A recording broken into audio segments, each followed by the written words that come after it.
Hello everyone, welcome to lecture 16 of the online course on Introduction to Microwave and Optical Metamaterials. Today's lecture will be on optical properties of metals. So here's the lecture outline. We'll briefly move towards metal optics and introduce a new topics called plasmonics. We'll also see Lorentz oscillator model, which will be important to describe the optical property of dielectrics, and then we will see that how you can make modification in that model and describe the optical properties of an electron gas in metal, okay, and that will give rise to Drude model.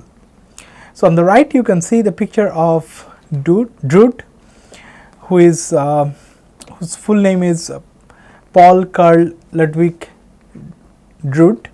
He is a German physicist who worked towards integrating optics with Maxwell's electromagnetics.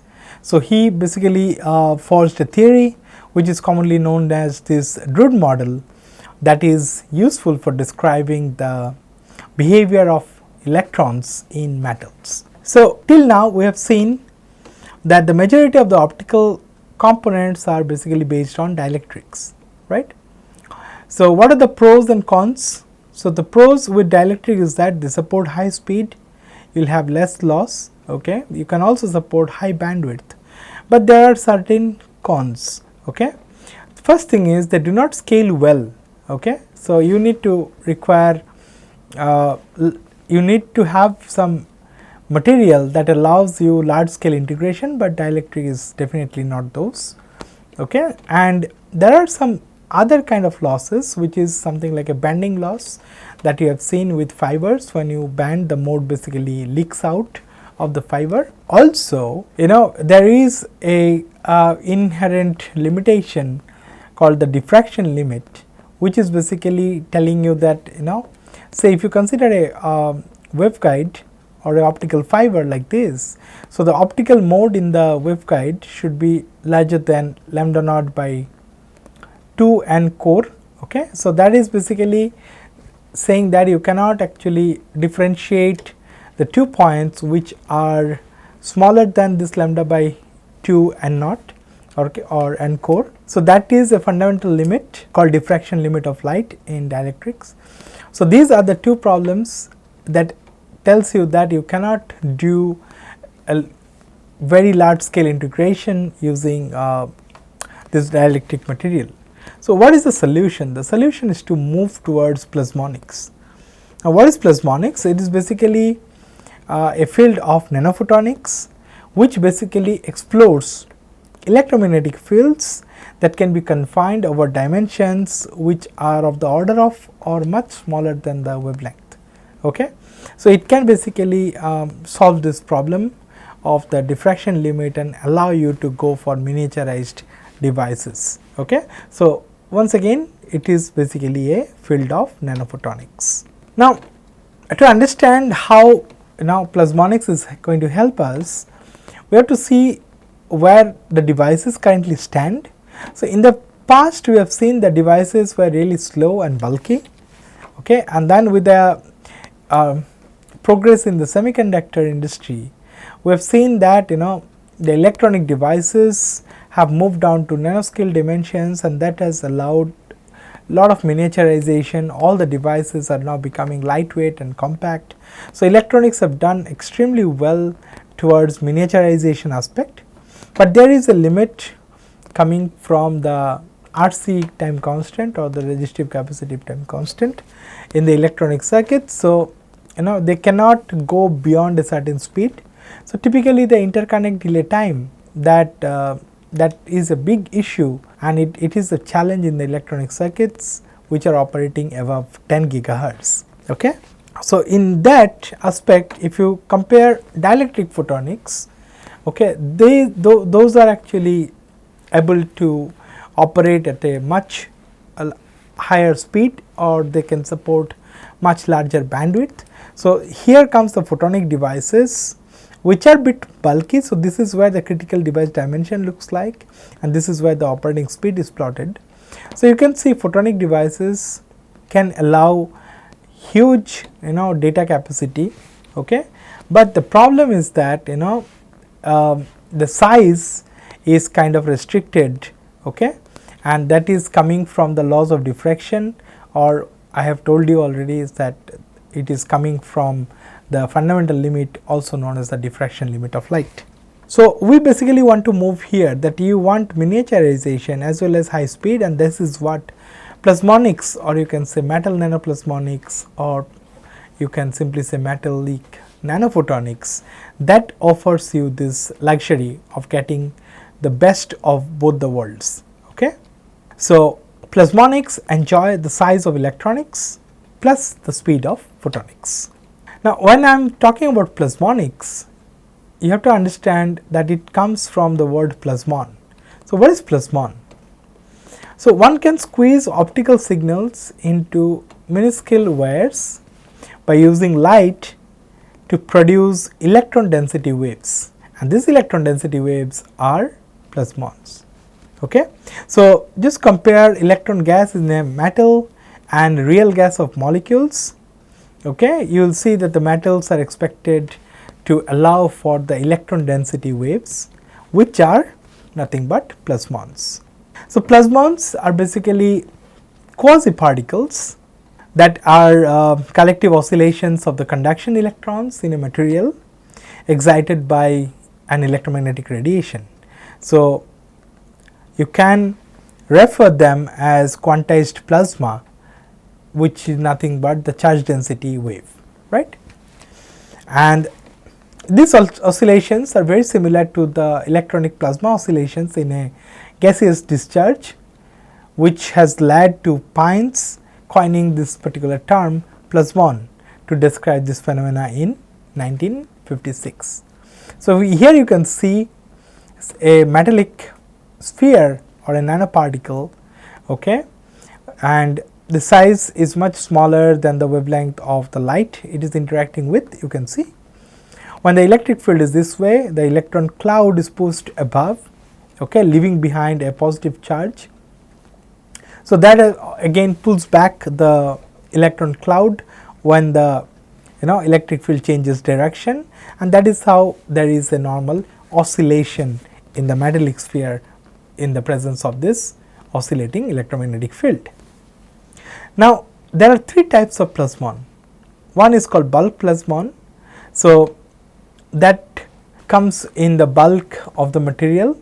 So, metals, you will see they allow electromagnetic wave propagation through them above the plasma frequency, right.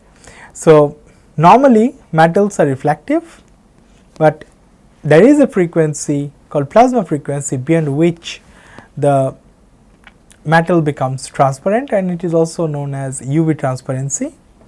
Okay. So, the bulk plasmons, as you can see here, are basically a longitudinally polarized charge wave. Okay. That means the electron oscillations are basically along the direction of propagation. On the other hand, you have surface plasmon, which are basically seen at the interface between a metal and dielectric. So, these are basically propagating surface plasmon in the form of TM waves, and you will see the penetration is more towards the dielectric side and less towards the metallic side, and this is a TM wave that propagates along the interface. Okay. So, these are all transverse waves, and the third category is called particle plasmon. So, that we saw in the previous slide, that you have a small metallic nanoparticle where the plasmons are localized, but they are allowed to oscillate in the according to the oscillating incident electric field. Okay. So, that happens in sub-wavelength nanostructures. So, this is a transverse wave, this is a longitudinal wave, and this is a oscillating phenomenon, right. So, now let us look into a model, a oscillator model that can describe the motion of electrons in this kind of scenario. So, here our objective is to model the electrons in materials as a spring mass kind of system. So, that is nothing but your Lorentz oscillator model. So, there are certain assumptions that you got to make. The first thing is the lattice ions do not move because they are much heavier as compared to electrons. Otherwise, you have to use reduced or effective mass, and the binding force that basically behaves like a spring, the binding force between the nucleus and the electron. Okay. So, here is your mass and spring kind of arrangement. So, the driving force can be written as Ft, which is real of F naught e to the power minus I omega t. Now, there is the damping, which can be written as minus B x dot. Okay. So, you can write the equation of motion simply. So, x is basically the displacement, the damping is minus B x dot, that is proportional to the velocity. Okay. So, you can write the equation of motion as F equals m a. So, you can write m x double dot, that will be equal to minus k x, okay, the amount of displacement, then the damping factor, and then you have the driving force. Okay. So, you can write this equation of motion. There you got to substitute all these different constants that you see. So, k is nothing but you can relate it to the frequency of oscillation, that is omega naught square can be written as k by m. Okay. Gamma, the damping constant, can be related to B by m, and F naught is basically capital F naught by m. So, all these things are basically getting normalized with the mass that comes from here, because you are dividing this equation by m on both sides. So, you are just left with x double dot minus k by m, which is nothing but omega naught square. Okay. So, minus B by m, that is nothing but minus gamma, and then you have small f naught, right. So, you have this particular equation. Now, if we assume a time harmonic driving field, then to obtain the frequency domain equations, you can use the Fourier transform with an e to the power I omega t time dependence, where omega is basically the angular frequency, right. So, if you look into the derivative of e to the power I omega t with respect to time, that is nothing but I omega e to the power I omega t. So, you can easily convert the time domain equations into frequency domain equation by replacing the first derivative, that is dot dot t by I omega, and the second derivative, that is dot square dot t square with minus omega square. So, the minus is coming from I omega, so I square is minus 1. So, from that you get that. So, you can simply write x double dot to be minus omega square x, and x dot will be I omega x.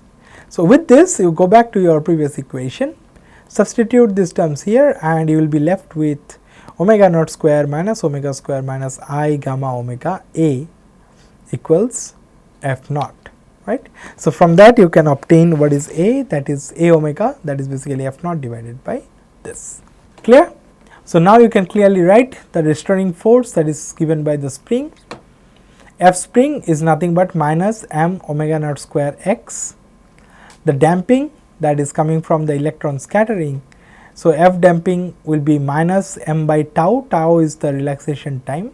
So, 1 by tau is nothing but gamma. So, you can also write this as minus m gamma x dot, and the driving force, which is basically the local electric field in the case of the particle, will be d driving, which is minus e local, okay, as a function of time. So, when you convert this, you will get minus e naught e to the power minus I omega t. Okay.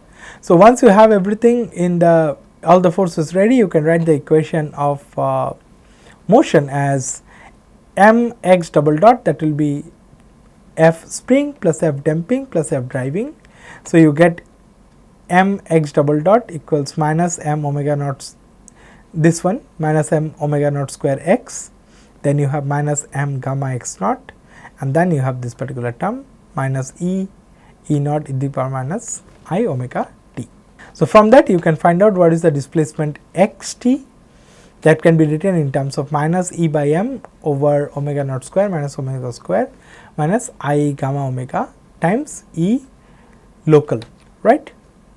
Now, this field is going to induce a dipole moment that can be written as p equals minus e x. So, x you have already obtained, okay. So, the polarization which is basically for n number of electrons per unit volume. So, the polarization capital P can be written as n, and then you have the average value of these things. Okay. So, you get minus NEX. So, x you can obtain from here, which is nothing but n is square by m divided by omega naught square minus omega square minus I comma omega, and then you have the mean value of the local electric field. So, that gives you this polarization is nothing but epsilon naught chi e. So, once you correlate these two, you can also find out what will be your chi. So, in general it is seen that the mean value of the local electric field is not exactly equal to this, because this is typically an average over the atomic sites, not over region between the sites. Okay. So, that is how these two values are not exactly same. However, in the case of metal, the conduction electrons are not bound, they are free to move in the lattice. So, you feel the macroscopic electric field only on average. So, therefore, we can derive at the desired result, that is we want to obtain the dielectric function of the material. So, you can write epsilon omega, which is the dielectric function of the material, as 1 plus chi omega, and chi you can obtain from the previous equation. By comparing these two, you can obtain what is chi, that is n is square by m epsilon naught times 1 over epsilon naught omega naught square minus omega square minus I comma omega. So, from this you can obtain what is the real part of the permittivity and the imaginary part of the permittivity, right. So, if you plot the real part of the permittivity in red and the imaginary part in blue. Okay. So, this is how the permittivity looks like, and then you can also see based on, and this is normalized frequency basically omega by omega naught. Okay. So, you can obtain, there are 4 regions. Okay. I will explain what are those 4 regions. Okay.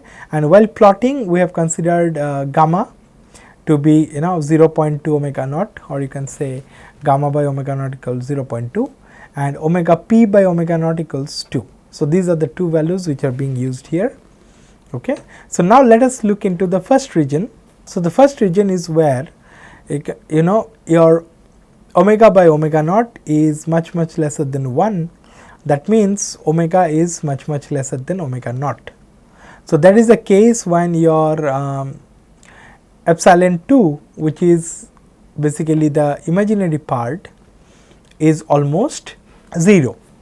That means you are only dictated by this particular real part, which is epsilon 1. So, real epsilon can be taken as epsilon 1, imaginary epsilon can be taken as epsilon 2. So, here you can see that it is more than 1. So, it is just behaving like a transparent material. So, if you plot the reflectance curve, you will see that this particular region, the material is transparent, right. Now, let us go into this region where omega is equivalent to omega naught, that is you are basically in this region where it is omega by omega naught is close to 1.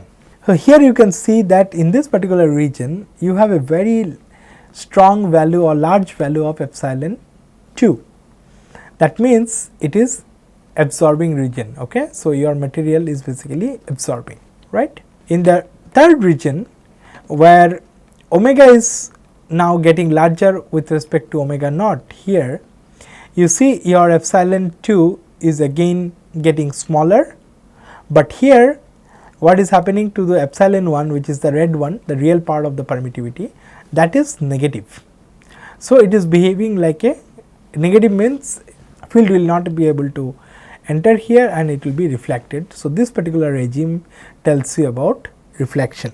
Okay. And then you come to the fourth region where again you will see that epsilon 2, the blue curve is almost 0, okay, but your red curve is greater than 0.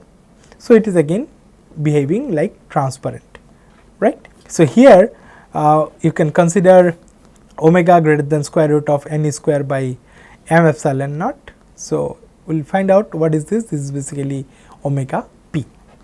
Okay. So, this is where the material again become transparent. So, these are the 4 regions from which you can understand how the material is behaving. Sometimes it is transparent, sometimes it is absorbing, sometimes it is again reflecting and then again transparent. So, all depends on the relationship of the frequency that is basically falling on the frequency of the light that is falling on the material. Now, with that understanding we can move on and see the optical properties of an electron gas in metal, okay, and we will see how this model can be used for describing the electrons which are free in metals and none of them are bound to the nucleus, right. So, what you can understand that in metal you can simply take the restoring force to be negligible. In that case there will be no natural frequency of oscillation. So, omega naught, which is the natural frequency, you can set it to 0. So, the Drude model for metals can be simply derived from the Lorentz oscillator model by setting omega naught equals 0.